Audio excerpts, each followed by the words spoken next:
Vamos nos referir agora à fala propriamente dita. A fala pode acontecer a partir de várias entonações, de padrões diferenciados que vão produzir impacto, que vão produzir efeitos. Vamos falar inicialmente na questão da modulação. Eu modulo a minha voz, o tom da minha voz, né, para produzir a minha fala, e a cada final de frase eu tenho 3 possibilidades. Eu posso finalizar num padrão que a gente chama de ascendente. Então eu falo, por exemplo, o frio pegou os paulistanos de surpresa. Quando eu faço isso com essa entonação ascendente, eu estou falando de algo alegre, festivo ou surpreendente, como é o caso do exemplo que eu dei. Se eu estou falando, por outro lado, de algo mais sério, de conteúdo mais triste, ou se está envolvendo um lamento ou coisa parecida, é comum que eu faça a finalização descendente. Então eu posso dizer, por exemplo, o acidente matou 3 pessoas. E aí é natural que eu faça esse padrão descendente. E a gente costuma usar um padrão mais linear, sem muita variação, quando nos referimos a coisas mais objetivas, sem muito conteúdo atrelado ao emocional ou sem muita subjetividade. Então, por exemplo, quando falamos o dólar vale hoje R$ 1,62. É um padrão mais objetivo que deve acontecer dessa forma. Então, como essas entonações produzem impactos diferentes, elas devem oscilar de acordo com o conteúdo. Portanto, eu vou ter variações na minha fala, na minha maneira de falar, que vai fazer com que o meu interlocutor se mantenha interessado naquilo que eu estou dizendo.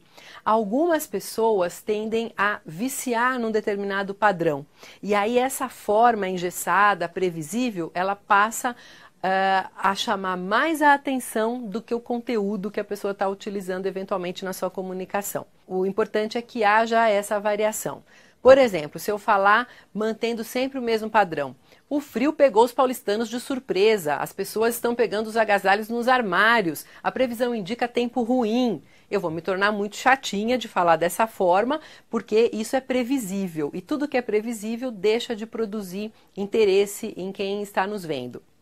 Em termos de pausa, a pausa na nossa fala ela é muito importante. A pausa ela tem uma conotação didática.